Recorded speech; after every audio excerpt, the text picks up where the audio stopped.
Existe-t-il un vide plus profond que celui laissé par l'absence? Un silence qui s'abat et semble tout engloutir, même la lumière la plus vive de nos souvenirs. Ce sentiment, cette déchirure, nous l'avons tous connu d'une manière ou d'une autre. C'est le prix de l'amour, me direz-vous, la contrepartie de ces liens si forts qui unissent une mère à son enfant, un ami à un ami, une âme à une autre. Mais est-ce vraiment une fin ou le début d'une autre forme de présence, d'une mélodie que seule l'âme peut entendre? Nous traversons cette vie, fragiles navigateurs sur une mer parfois déchaînée, cherchant un phare, une étoile pour nous guider. Nos cœurs, souvent meurtris par les vagues de la douleur, se posent mille questions face à l'inconnu, face à l'horizon qui semble nous dérober ce que nous aimons. Nous aspirons tous à comprendre ce qui nous dépasse, à trouver un sens à ce qui nous semble insensé. Cette quête de lumière, d'une vérité qui apaise, est inscrite au plus profond de notre être. Elle nous pousse à regarder au-delà du visible, à écouter le murmure du vent qui porte peut-être des messages, à observer la danse des ombres qui cachent parfois des révélations. Dans cette recherche constante, il est des âmes qui traversent le monde comme une douce brise, apportant réconfort et clarté à ceux qui les croisent. Divaldo Franco est l'une de ces lumières. Un homme d'une tendresse infinie, dont la sagesse rayonne et dont les paroles sont un baume pour l'esprit. Il nous invite à lever les yeux, non pas vers un ciel lointain, mais vers l'immensité de notre propre cœur, là où réside la véritable compréhension. Sa vie, son œuvre, sont un témoignage vibrant de l'amour universel, un amour qui ne connaît ni frontières, ni adieu. Il nous enseigne que certains liens sont tissés d'une étoffe éternelle, que l'amour maternel, pur et inaltérable, est un pont indestructible entre les mondes, une force qui transcende le silence et l'apparente séparation. C'est une invitation à explorer la douce certitude d'une présence retrouvée, même lorsque le vide semble infini. Une vérité ancestrale qui promet de transformer le chagrin en une sérénité inaltérable. Si ces mots résonnent en vous, écrivez dans les commentaires « Je cherche la lumière ». Abonnez-vous à la chaîne, pas pour nous, mais pour votre âme, qui cherche encore des réponses. Le cœur humain porte en lui une intuition, une certitude profonde et silencieuse, même face à l'absence la plus cruelle. Il sait que quelque chose demeure, que tout ne s'éteint pas, comme une flamme vacillante mais tenace. Cette flamme, mes amis, c'est l'âme. Une étincelle divine, un fragment d'éternité logé au plus profond de notre être. C'est la première vérité universelle que nous sommes invités à contempler. L'âme est immortelle. Elle ne naît pas et ne meurt pas. Elle se manifeste, elle expérimente, elle évolue. Elle est le voyageur infini. Cette compréhension n'est pas une simple croyance. C'est une réalité fondamentale. Le socle sur lequel repose tout l'édifice de notre existence. Pensez à l'océan. Ces vagues viennent et repartent. Mais l'océan, lui, demeure. Le vent souffle, se lève, s'apaise. Mais l'air, l'essence du mouvement, est toujours là. De même, nos corps sont comme des vêtements éphémères, des embarcations pour une traversée. Mais l'âme, elle est le marin, elle est la lumière qui guide. Il y a quelques années, j'ai rencontré une femme nommée Élise. Son histoire résonne encore en moi avec une tendresse infinie. Élise avait perdu son petit garçon, Antoine, alors qu'il n'avait que 6 ans. Une maladie fulgurante l'avait emporté. Le vide, le silence qu'Antoine avait laissé derrière lui était si immense qu'il menaçait d'engloutir Élise tout entière. Elle se sentait comme un navire à la dérive, sans voile, sans gouvernail, sous un ciel sans étoiles. Le monde avait perdu ses couleurs. Les rires des autres enfants lui transperçaient le cœur. Elle cherchait Antoine partout, dans les objets qu'il avait touchés, dans l'odeur de son doudou. Mais le silence était là, obstiné, douloureux. Un après-midi, alors qu'elle était assise dans le jardin qu'Antoine aimait tant, le soleil caressait doucement son visage. Elle ferma les yeux. Une brise légère se leva, et avec elle, elle perçut, non pas une image, non pas une voix, mais une sensation, une chaleur douce et enveloppante, comme si une petite main invisible venait effleurer la sienne, et avec cette sensation, le parfum du chèvrefeuille qui grimpait sur le mur de leur maison. Antoine adorait ce parfum. Il disait que c'était l'odeur des fées. Élise avait d'abord pensé que c'était son imagination, la douleur qui jouait des tours à son esprit. Mais la sensation revint, le parfum aussi, plus tard, dans des moments inattendus, quand elle était seule, quand elle avait le plus besoin de réconfort. Ce n'était pas un souvenir qui remontait, c'était autre chose, une présence subtile, une vibration, une mélodie que seule son âme pouvait entendre. Au fil des semaines, des mois, ces manifestations devinrent plus claires, plus apaisantes. Elle sentait Antoine, non pas comme un fantôme, mais comme une énergie aimante qui était là, autrement. Son chagrin ne disparut pas d'un coup, mais il se transforma. Le vide ne fut plus un gouffre sans fond, il devint un espace pour une autre forme d'amour, un pont invisible, tissé de ce parfum de chèvrefeuille et de cette douceur ineffable. Élise commença à comprendre. Antoine n'était pas parti, il avait simplement changé de plan. Son âme, vive et lumineuse, continuait son chemin. Et le lien qui les unissait, le lien maternel, était éternel. Il transcendait la matière. Il transcendait le temps. Cette histoire, comme tant d'autres, nous murmure une vérité essentielle. Nous sommes plus que ce corps que nous habitons. Nous sommes des âmes, des êtres de lumière, porteurs d'une conscience qui ne s'éteint jamais. La mort n'est pas une fin, c'est un passage, une transition vers un autre état d'être. Ceux que nous aimons ne sont jamais vraiment absents. Leur lumière continue de briller, sur un autre horizon, au-delà du voile que nos yeux physiques ne peuvent percer. C'est une promesse de réconfort, une invitation à regarder au-delà des apparences, à sentir avec le cœur. Car c'est là, dans le cœur, que réside la véritable perception. Et c'est là que l'amour, cette force universelle, tisse et retisse sans cesse les liens éternels. En comprenant cela, nous commençons à percevoir le grand dessein, le sens profond de notre propre voyage et de tous ceux que nous croisons. Ce que nous avons ressenti à travers l'histoire d'Élise, ce n'est pas une exception. C'est le murmure d'une vérité universelle, un savoir ancestral inscrit en chacun de nous. L'amour, cette force insondable, ne s'arrête pas aux rives de la vie terrestre. Il traverse les frontières. Il tisse des fils invisibles, un pont subtil entre les âmes, un lien que la séparation ne peut rompre. C'est une mélodie que seule l'âme peut entendre, un chant silencieux qui nous parvient à travers le voile du visible. Nous sommes tous, à un moment ou un autre, appelés à percevoir ce lien invisible. Ce n'est pas de la magie, ce n'est pas une illusion, c'est la manifestation d'une réalité plus vaste, d'une dimension où la conscience continue d'exister, d'aimer et de communiquer. Il suffit d'ouvrir notre cœur, de faire taire le bruit du monde, pour écouter, pour sentir, pour percevoir. La sensibilité de notre âme est un capteur délicat, une antenne capable de recevoir des fréquences que nos sens physiques ne peuvent atteindre. C'est souvent dans le silence, dans la contemplation, que ces messages se révèlent à nous. J'ai pensé à un jeune homme, Julien. Il avait 20 ans quand sa mère est partie, une femme pleine de vie, un pilier pour lui. Le choc fut immense, une douleur physique, comme si une part de lui s'était arrachée. Les jours passaient, les nuits étaient lourdes de chagrin. Il cherchait un signe, une preuve, quelque chose, n'importe quoi, pour sentir qu'elle était encore là. Il se sentait seul, démuni. Le silence de la maison était assourdissant, une chape de plomb. Puis, les rêves ont commencé. Au début, flous, des bribes d'images, puis de plus en plus clairs. Sa mère apparaissait, souriante, apaisée. Elle ne lui parlait pas toujours avec des mots, mais avec des sensations, une douce étreinte, un regard plein d'amour, une certitude qu'elle allait bien, qu'elle le veillait.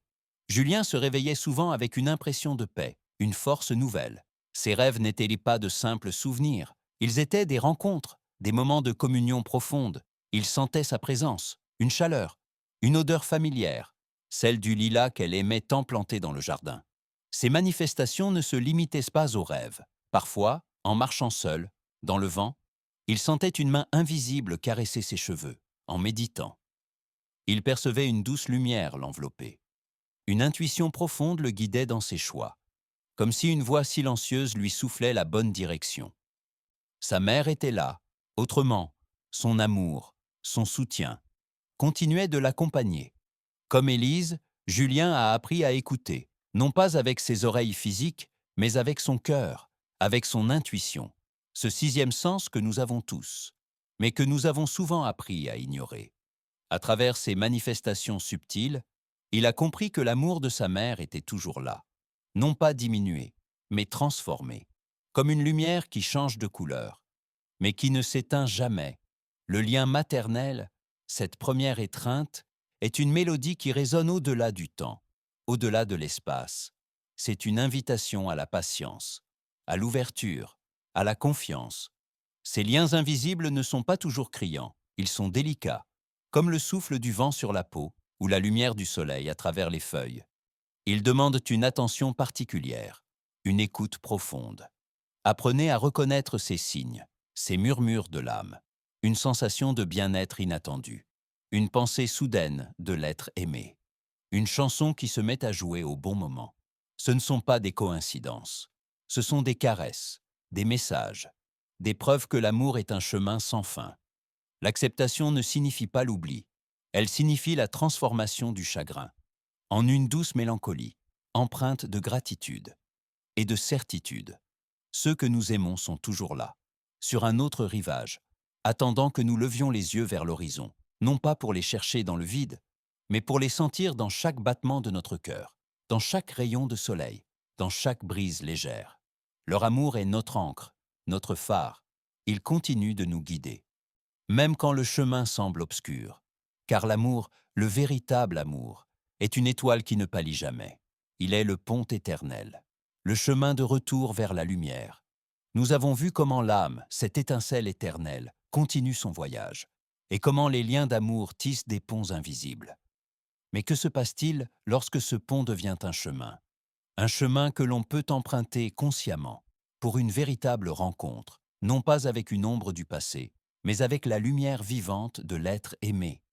C'est une étape délicate, une transformation profonde, car cette rencontre ne se fait pas toujours dans les mots, ni dans les images. Elle se fait dans l'essence, dans le cœur de l'âme. C'est là que réside la véritable reconnaissance. Le moment où l'on ne cherche plus des signes, mais où l'on sait, avec une certitude inébranlable, que l'amour est là, entier, présent. Je pense à un homme, Paul. Son histoire est celle de beaucoup d'entre nous. Il avait perdu sa sœur Sophie dans un accident. Jeune, trop jeune.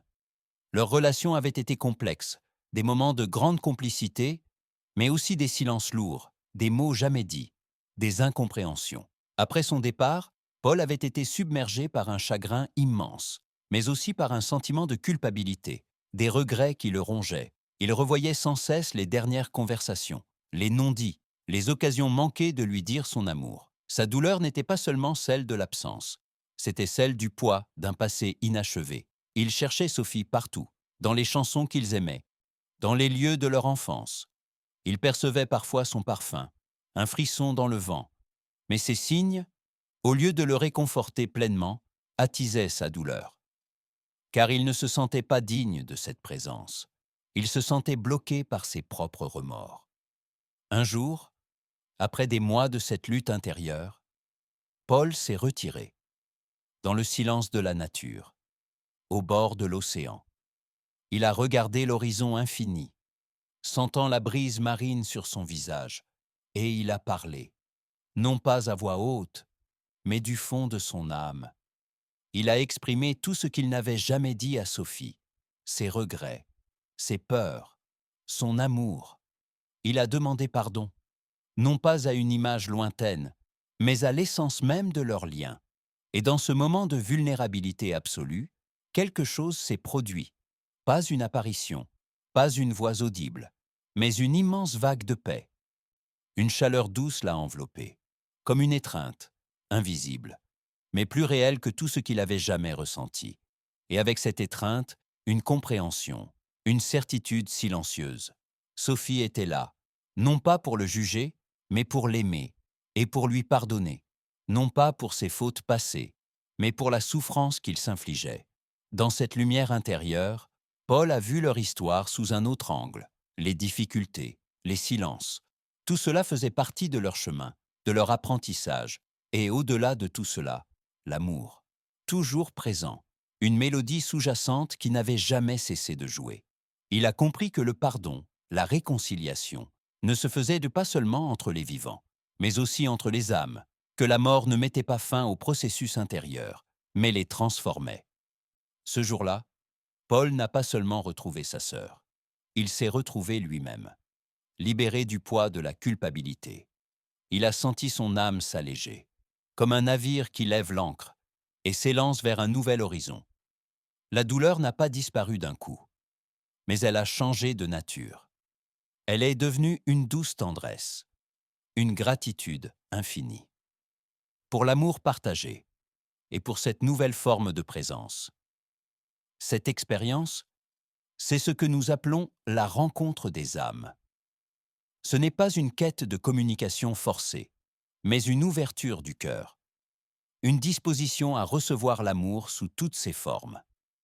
C'est comprendre que l'amour maternel, filial, amical, est un fil d'or ininterrompu, une énergie qui se déploie, au-delà des apparences. Pour atteindre cette reconnaissance, il nous faut souvent traverser nos propres ombres, affronter nos regrets, nos peurs, nos incompréhensions, le pardon, qu'il soit donné ou reçu, est la clé qui ouvre les portes de l'âme. Il dissout les nœuds, apaise les tourments. Il est le vent qui emporte les nuages, la lumière qui dissipe l'obscurité. Quand nous pardonnons, non seulement à l'autre, mais aussi à nous-mêmes, nous créons un espace sacré, où la communication devient fluide, où l'amour peut circuler librement. C'est dans cet espace que se manifeste la paix. Une paix profonde, inaltérable, qui ne dépend plus des circonstances extérieures. La reconnaissance de l'âme de l'autre, c'est la reconnaissance de notre propre âme. C'est la fusion de deux lumières, qui ne font qu'une, dans l'éternité de l'amour. C'est la certitude que l'adieu n'est qu'une illusion, qu'il n'y a pas de fin, seulement des transformations, des évolutions.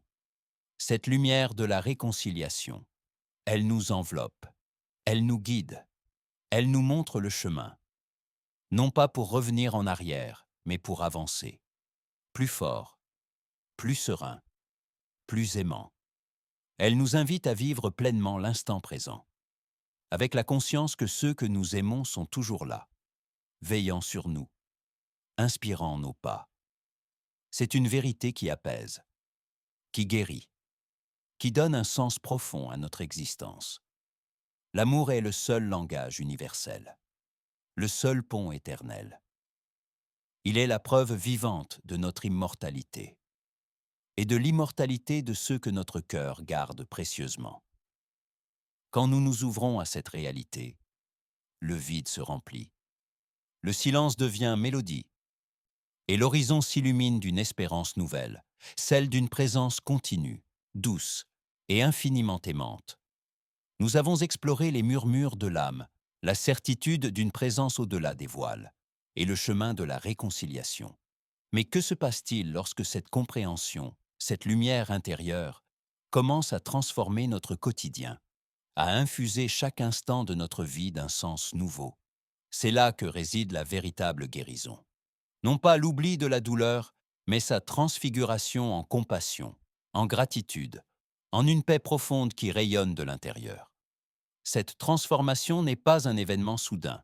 C'est un processus délicat, comme le lent épanouissement d'une fleur après l'hiver. Elle exige une ouverture du cœur, une volonté de regarder au-delà de ce que nos yeux physiques perçoivent, et de sentir avec l'âme. C'est apprendre à vivre avec la conscience que l'amour est une énergie vibrante, une mélodie constante, qui nous accompagne à chaque pas. Je pense à Anne. Son histoire est celle d'une longue et profonde douleur. Elle avait perdu sa fille unique, Léa, après des années de lutte contre une maladie incurable. Léa était son soleil, sa raison de vivre. Son départ avait laissé Anne dans un désarroi immense, un vide si grand qu'il semblait impossible à combler. Elle savait au fond d'elle que Léa n'était pas vraiment partie, Elle avait même perçu des signes subtils, le doux parfum de la rose qu'elles aimaient tant, une plume blanche trouvée sur son chemin. Mais la douleur était si ancrée, si physique, qu'elle l'empêchait d'embrasser pleinement cette vérité. Les jours se succédaient. Lourds, Anne continuait à vivre, mais comme une ombre, sans joie, sans élan.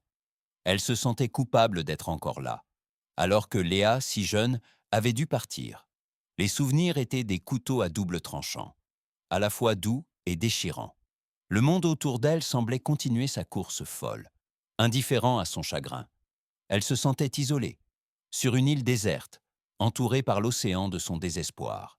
Pourtant, au fil des mois, une petite voix intérieure a commencé à se faire entendre.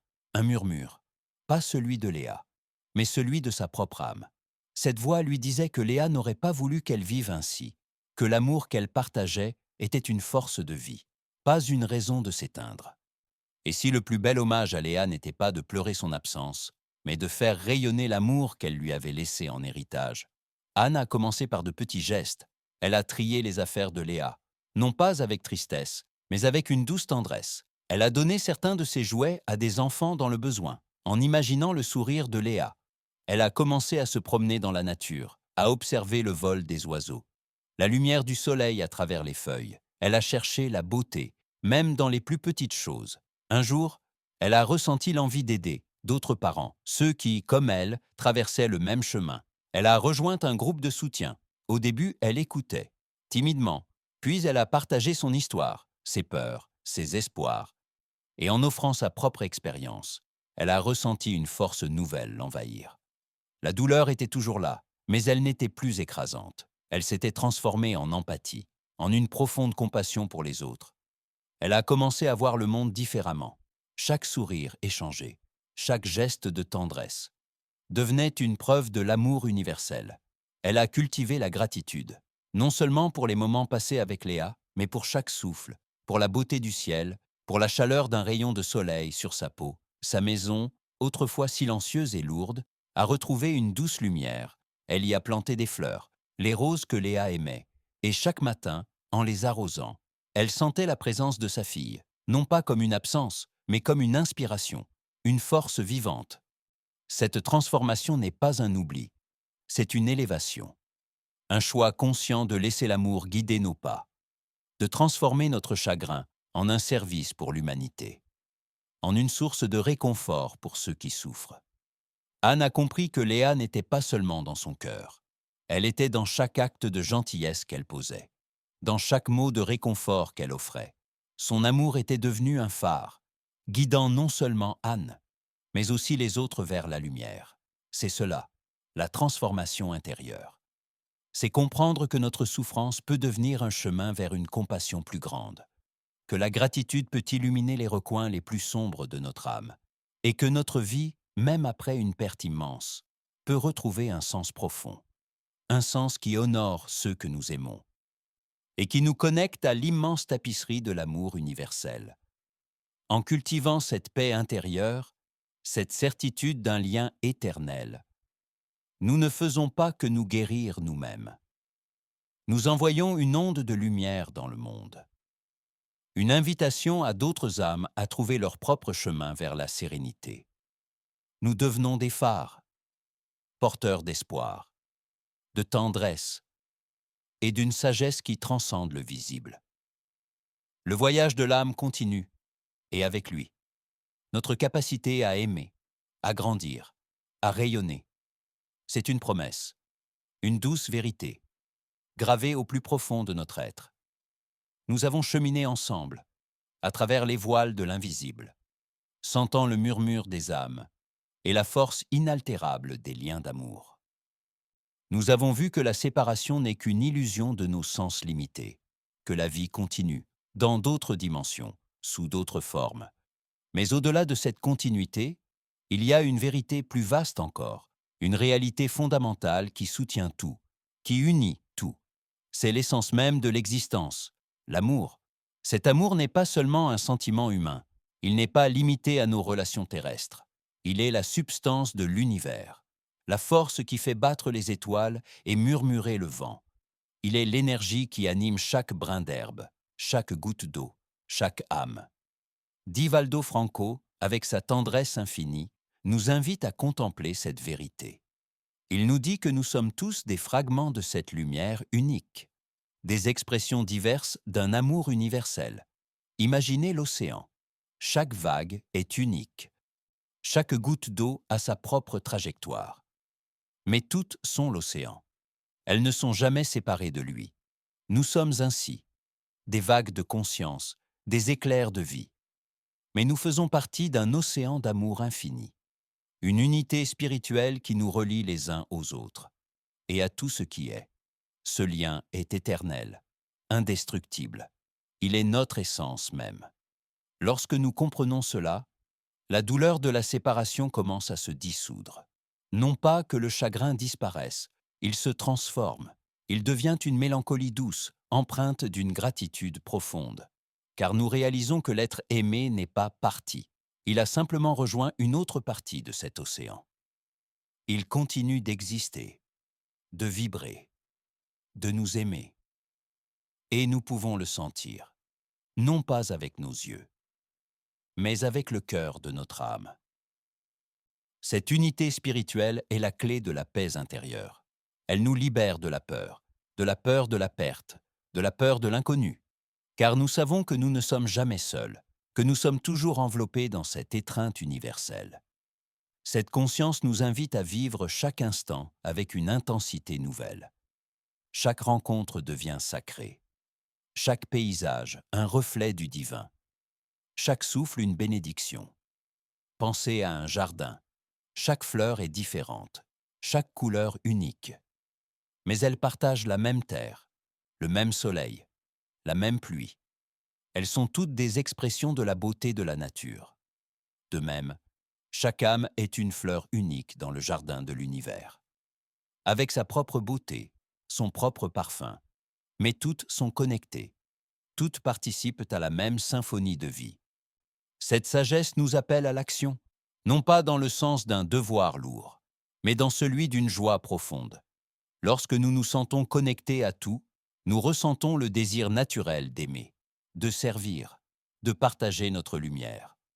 La compassion devient notre guide, la bienveillance notre langage, le pardon notre chemin.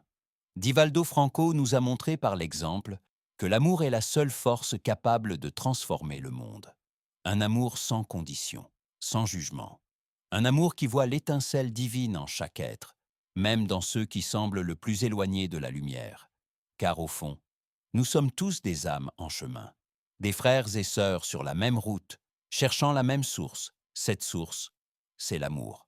Il est le début et la fin, l'alpha et l'oméga. Il est la mélodie éternelle qui résonne à travers les âges, le fil d'or qui tisse la tapisserie de l'existence. Il est la promesse d'une réunion, d'une unité, non pas dans un futur lointain, mais ici et maintenant. Si seulement nous ouvrons notre cœur, si nous laissons cette lumière nous inonder, vivre dans cette conscience, c'est embrasser la vie dans toute sa complexité, avec ses joies et ses peines, ses lumières et ses ombres. Car même dans l'ombre, l'amour est là. Il attend que nous le reconnaissions. Il est le phare invisible qui nous guide à travers la tempête, le souffle doux qui apaise nos craintes. C'est une invitation à la sérénité, à la confiance, à la certitude que tout a un sens, que rien n'est perdu, que chaque expérience est une occasion de grandir, d'aimer davantage, de rayonner plus fort, car nous sommes des êtres de lumière, des porteurs d'amour.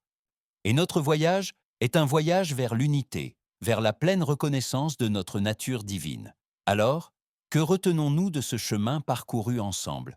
C'est que l'amour est l'essence même de l'âme, que nos liens sont éternels, que la vie est une danse continue, une évolution sans fin. Nous sommes tous connectés par un fil invisible, un fil d'or qui ne se rompt jamais.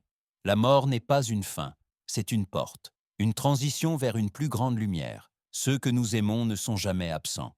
Ils sont simplement passés sur un autre rivage. Leur lumière continue de briller, de nous envelopper, de nous guider. Si nous apprenons à écouter avec le cœur, à sentir avec l'âme, nous percevrons leur présence, non pas comme un souvenir lointain, mais comme une réalité vibrante. un amour qui transcende le temps et l'espace. Cette compréhension nous apporte une paix profonde, une sérénité inaltérable.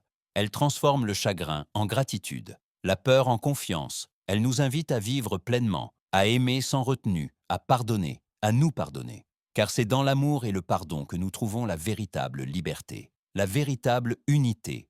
Nous sommes des êtres d'amour, destinés à aimer et à être aimés. C'est notre raison d'être, notre plus grande richesse. Cette lumière est en chacun de nous. Elle attend d'être révélée, d'être partagée.